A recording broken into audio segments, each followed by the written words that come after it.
नमस्कार, मैं हूं अनुपम मिश्रा। इस वक्त के बुलेटिन के साथ बुलेटिन की शुरुआत करें, लेकिन उससे पहले एक खबर। मेरे हाथ में आप ये मास्क देख रहे हैं। कोरोना के केसेस लगातार बढ़ रहे हैं, ऐसे में आप भी अपने घरों से जब भी बाहर निकलिए तो मास्क जरूर लगाइए। और मास्क लगाना ही सावधानी है। अगर आप मास्क लगाएंगे तो 2 गज की दूरी रखेंगे आप तो सोशल डिस्टेंसिंग भी रहेगी, और साथ ही साथ कोरोना के जो केसेस बढ़ रहे हैं उसमें प्रकोप में आप नहीं आ पाएंगे। इसलिए अभी मुझे बुलेटिन पढ़ना है, इसलिए इस मास्क को मैं फिलहाल उतार रहा हूं। और इस वक्त जो खबरें आ रही हैं उनको आपको बताते हैं। नोएडा से बड़ी खबर है। सड़क हादसे में 4 की मौत हुई है। ट्रक और कार में टक्कर हुई है। मरने वालों में एक बच्चा भी शामिल है। यमुना एक्सप्रेसवे पर रबूपुरा थाना इलाके में यह हादसा हुआ है। नोएडा में जहां पर सड़क हादसे में 4 की मौत हुई है, ट्रक और कार में यह टक्कर हुई है। ग्रेटर नोएडा से इस वक्त ये बड़ी खबर। मरने वालों में 4 लोग हैं और एक बच्चा भी इसमें शामिल है। यमुना एक्सप्रेसवे पर यह हादसा हुआ है। बड़ी खबर इस वक्त ग्रेटर नोएडा से रबूपुरा थाना क्षेत्र में यह हादसा हुआ है। कानपुर जिला जेल में कैदियों की संख्या का 160 साल पुराना रिकॉर्ड टूट गया है। जेल की स्थापना के बाद पहली बार बंदी और कैदियों का आंकड़ा 2800 के पार हो गया है, जबकि जेल की क्षमता महज 1245 कैदी रखने की है। यहां पर 12 कैदी कोरोना से संक्रमित मिले थे। इसके बाद जेल और जिला प्रशासन की नींद उड़ गई है। जेल अधीक्षक का कहना है कि जरूरत पड़ी तो कैदियों को दूसरी जेलों में ट्रांसफर किया जाएगा। इस बीच योगी सरकार ने जेल में बंद सभी कैदियों को कोरोना वैक्सीन लगाने का फैसला किया है।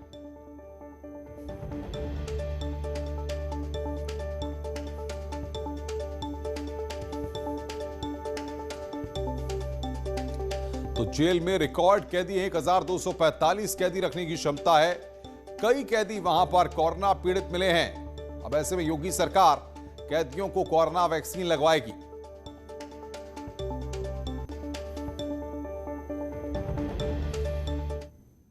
वर्तमान में करीब 2700 बंदी कारागार में निरुद्ध हो रहे हैं। बीच में जैसे कि आपको पता चला होगा कि कुछ बंदी कोविड पॉजिटिव आ गए थे, 12 बंदी थे।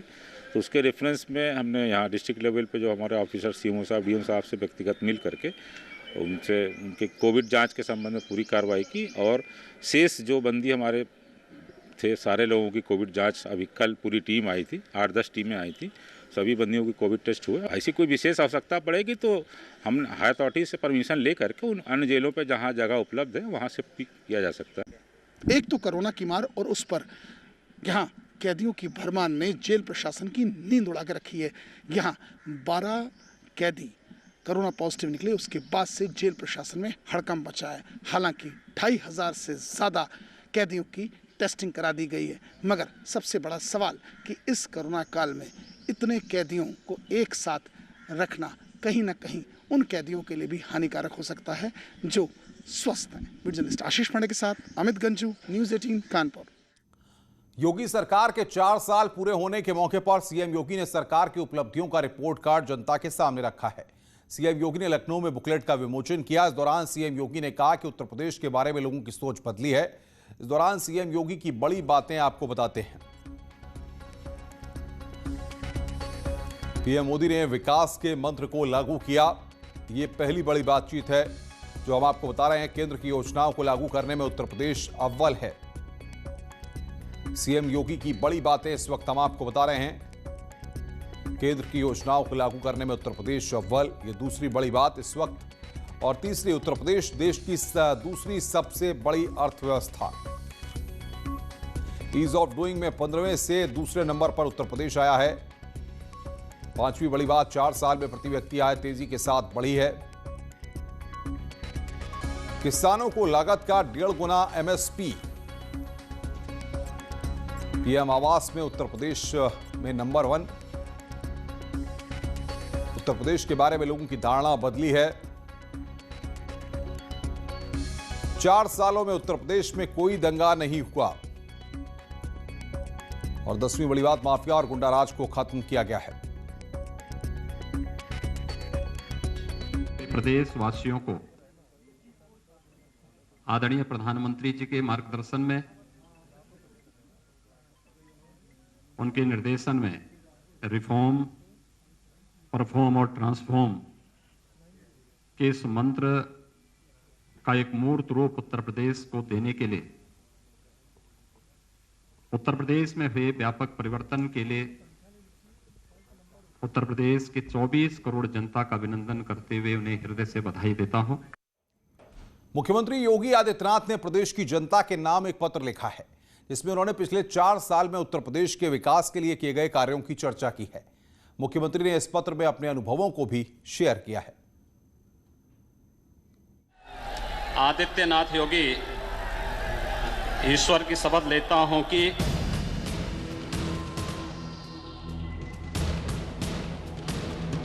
आज से 4 साल पहले योगी आदित्यनाथ ने जब उत्तर प्रदेश की कमान संभाली थी तो उन्होंने संविधान की शपथ ली थी और उत्तर प्रदेश को लोक कल्याणकारी राज्य बनाने का सपना देखा था।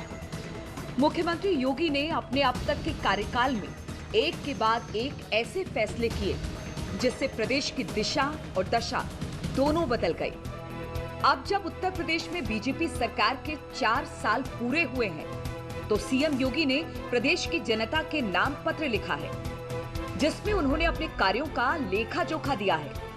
मुख्यमंत्री ने अपने पत्र की शुरुआत पूर्व प्रधानमंत्री अटल बिहारी वाजपेयी की कविताओं से किया।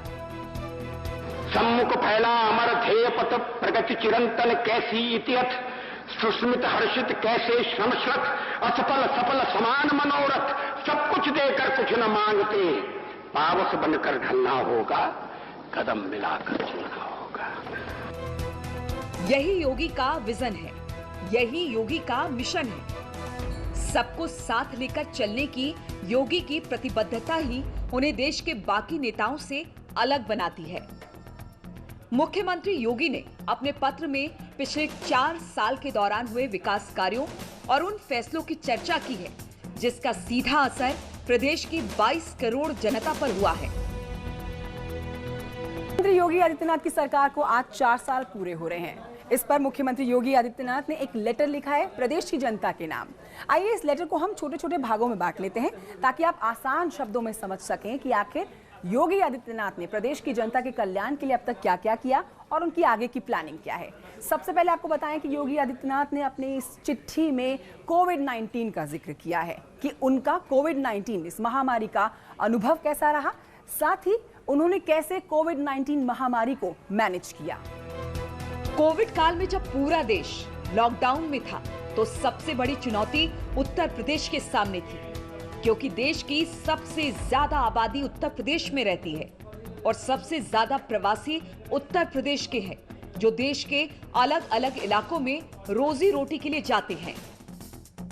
मुख्यमंत्री ने अपने पत्र में लिखा है कि मुझे याद आता है जनता कर्फ्यू का वो दिन जब कोरोना के गहराते संकट के बीच महामहिम राष्ट्रपति और उपराष्ट्रपति महोदय ने फोन पर बातचीत कर मुझसे प्रदेश की तैयारी के संबंध में जानकारी ली थी। उन्हें चिंता थी कि कमजोर हेल्थ इंफ्रास्ट्रक्चर और बड़ी आबादी वाला उत्तर प्रदेश इस महामारी का सामना कैसे करेगा। मैंने उन्हें भरोसा दिलाया कि उत्तर प्रदेश इस आपदा में अपना सर्वश्रेष्ठ प्रदर्शन करेगा और अंततः हुआ भी यही। कोविड से निपटने के लिए योगी ने एक टीम बनाई जिसे नाम दिया गया टीम 11। इसमें मंत्री और टॉप लेवल के अधिकारी मौजूद थे जिन्होंने कोविड काल में बड़ी ही रणनीति के साथ इस कोविड से मुकाबला किया। और सबसे बड़ी बात यह है कि आज कोविड वैक्सीनेशन को लेकर उत्तर प्रदेश नंबर 1 बना हुआ है। इसके अलावा योगी जी पत्र में यह भी लिखते हैं कि जब वो मुख्यमंत्री बने तो बिजली की समस्या बहुत ज्यादा थी, लाइन में डिस्टरबेंस था, लोगों के घरों तक बिजली नहीं पहुंचती थी। उस समस्या को भी दूर किया और अब बहुत हद तक बिजली की समस्या उत्तर प्रदेश से खत्म हो गई है। मुख्यमंत्री योगी ने अपने लेटर में दावा भी किया कि उन्होंने उत्तर भारत को गरीबी से बाहर निकालने के लिए गंभीर प्रयास किया है। सीएम ने अपने लेटर में लिखा कि 4 साल में 40 लाख परिवारों को आवास मिला, 1 करोड़ 38 लाख परिवारों को बिजली कनेक्शन मिला, हर गांव की कनेक्टिविटी को बेहतर बनाया गया, गांव-गांव तक ऑप्टिकल फाइबर केबल बिछाने का काम तेजी से चल रहा है। उत्तर प्रदेश के बेसिक इंफ्रास्ट्रक्चर को लेकर योगी सरकार ने काम किया है। न सिर्फ छोटी सड़कें बल्कि एक्सप्रेसवे और डिफेंस कॉरिडोर का भी काम तेजी से उत्तर प्रदेश में हो रहा है। पूर्वांचल एक्सप्रेसवे और बुंदेलखंड एक्सप्रेसवे और गंगा एक्सप्रेसवे इसमें शामिल है। किसान और किसानों की आमदनी का मुद्दा एक बड़ा मुद्दा है। योगी सरकार ने किसानों के लिए बड़े फैसले लिए। गन्ना किसानों का जो बकाया था वो मिलों पर करोड़ों का रहा है और यह समस्या सालों से उत्तर प्रदेश में बनी रही। लेकिन योगी आदित्यनाथ और उनकी सरकार ने दावा किया कि अब फसल का सही दाम किसानों को मिलेगा और वो भी सीधे उनके खाते में। किसानों के बारे में मुख्यमंत्री ने अपने लेटर में लिखा कि उन्होंने किसानों की प्रगति को नया आयाम देने वाले प्रयास किए हैं। किसानों को एमएसपी से अधिक मूल्य जहां मिले वहां बेचने के लिए स्वतंत्रता हासिल है। प्रदेश सरकार ने दशकों से पड़ी सिंचाई परियोजनाओं को पूरा करने का काम किया। किसान के प्रति यह अपनी प्रतिबद्धता ही है कि प्रदेश में अब तक 1.26 लाख करोड़ रुपए का गन्ना मूल्य भुगतान किया जा चुका है। योगी सरकार के 4 साल का हिसाब किताब आपके सामने है। मुख्यमंत्री ने अपने लेटर में वो सभी बातें लिख दी है जो उन्होंने किया है और जो करने वाले हैं। अपने पत्र के अंत में उन्होंने लिखा, स्वस्ति प्रजाभ्य परिपाल्यन्ताम न्यायेन मार्गेण महिम महिषा गो ब्रह्मण्यभ्य शुभमस्तु नित्यम लोकाः समस्ता सुखिनो भवन्तु।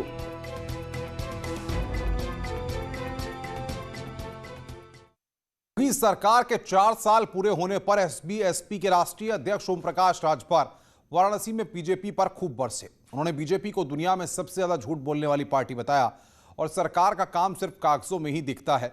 आगामी चुनाव को लेकर राजभर ने कहा कि वो 10 पार्टियों के साथ मिलकर भागीदारी संकल्प मोर्चा पार्टी के नाम से चुनाव लड़ेंगे।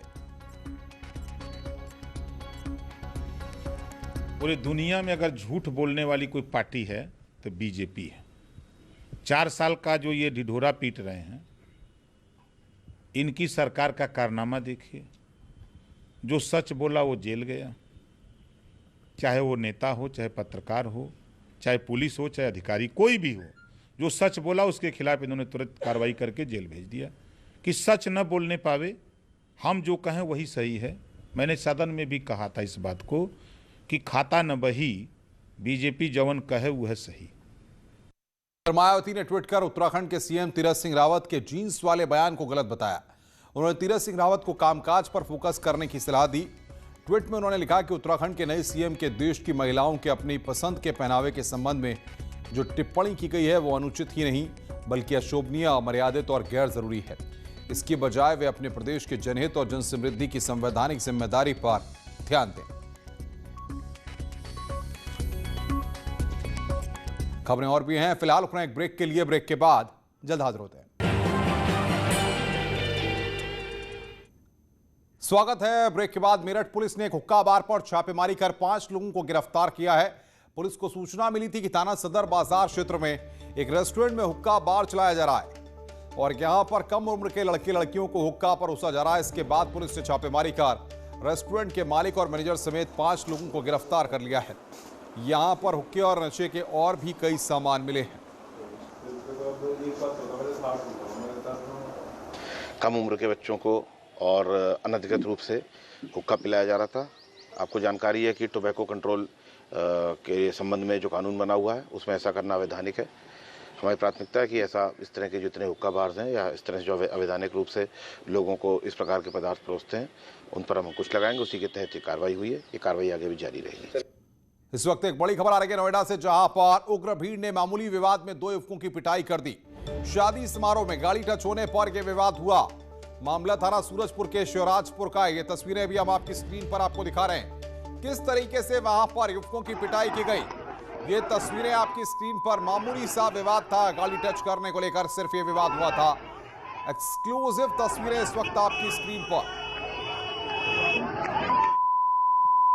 थाना सूरजपुर के शिवराजपुर की यह घटना है। आगे बढ़ते हैं हमीरपुर से खबर, जहां पर कुछ दबंगों ने घेर कर एक युवक की पिटाई कर दी। बताया जा रहा है कि पीड़ित युवक ने पुलिस को दबंगों के झगड़े के बारे में सूचना दी थी। बताया जा रहा है कि पुलिस ने वारदात की सूचना देने वाले शख्स का नाम उजागर कर दिया। इसी से नाराज दबंगों ने युवक को जमकर पीट दिया। सुमेरपुर थाना क्षेत्र की यह वारदात है। इस मामले में हद तो तब हो गई जब पुलिस ने शिकायत करने के बाद भी दबंगों के खिलाफ कोई कार्रवाई नहीं की।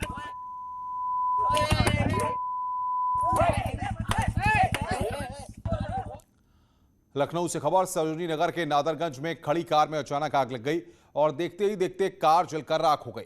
आग किस वजह से लगी ये अब तक साफ नहीं हो पाया है। दी बर्निंग कार की तस्वीरें इस वक्त आपकी स्क्रीन पर हम आपको दिखा रहे हैं, किस तरीके से धू धू कर कार जल उठी।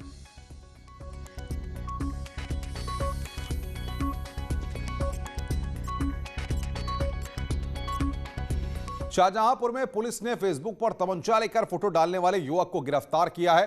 उसने तमंचे के साथ फेसबुक पर अपना वीडियो अपलोड किया था। इसके बाद पुलिस ने आरोपी शेखर गुप्ता को गिरफ्तार कर लिया है। पुलिस ने अवैध तमंचे को भी जब्त कर लिया है। पता किसकी फील्डिंग लानी सह तेरा यार जमानत पे आया, यहाँ के बहन काटने सह तेरा यार जमानत बता के पाया, पता किसकी फील्डिंग लानी सह तेरा यार जमानत पे आया। बरेली के बहेड़ी में मानवता को शर्मसार करने वाली घटना सामने आई है। यहां पर घायल दंपति की मदद करने की जगह लोग वीडियो बनाते रहे। किसी ने भी लहूलुहान दंपति की मदद कर हॉस्पिटल ले जाना जरूरी नहीं समझा। लोगों को अगर जल्दी थी तो हादसे में घायल युवक युवती का वीडियो बनाकर सोशल मीडिया पर वायरल करने की। घायल दंपति सड़क पर तब तक तड़पते रहे जब तक पुलिस और एम्बुलेंस ने उन्हें हॉस्पिटल नहीं भेजा। एम्बुलेंस को बुलाओ। इसमें महत्वपूर्ण बात यह थी कि मौके पर काफ़ी लोग थे, लेकिन उनके द्वारा केवल इसका वीडियो मात्र बनाया गया और इंजर्ड लोगों की मदद करने के लिए उनके द्वारा कोई प्रयास नहीं किया गया।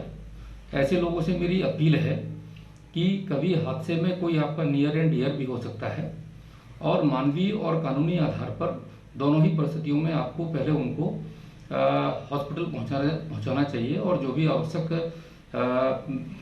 मदद है उनकी, वो मदद उनको मुहैया कराई जानी चाहिए। एक जीनियस की पहचान छोटी उम्र से ही हो जाती है। एक अपना कमाल छोटी उम्र से ही दिखाना शुरू कर देते हैं। नेटवर्क 18 की इस पहल में भी कुछ ऐसे ही जीनियस आपके सामने ला रहे हैं। नेटवर्क 18 की खास पेशकश बायजूस यंग जीनियस में इस बार हमारे साथ जुड़े वीरेंद्र सहवाग ने इन बच्चों का उत्साह बढ़ाया। आइए देखते हैं उसी की एक झलक। Please welcome Padmashri Virender Sehwag. वीरूबा जी नमस्ते। नमस्कार। Anushka, first of all, thank you very much for doing this great gesture, and I'm really happy. If I can help you anywhere, just let me know.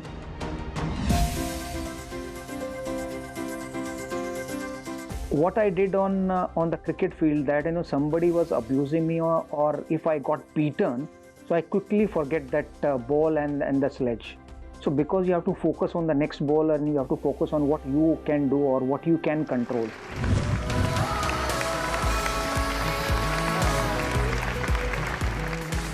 बोलते हैं ना कि अगर आप इतने नाजुक हो कि किसी ने कुछ कह भी दिया और आप उससे हर्ट हो गए तो फिर लाइफ थोड़ी टफ हो जाती है। तो टफ बनना सीखो। अगर कोई बुली करता है तो आप उसको वापस बताओ कि ये सही नहीं है।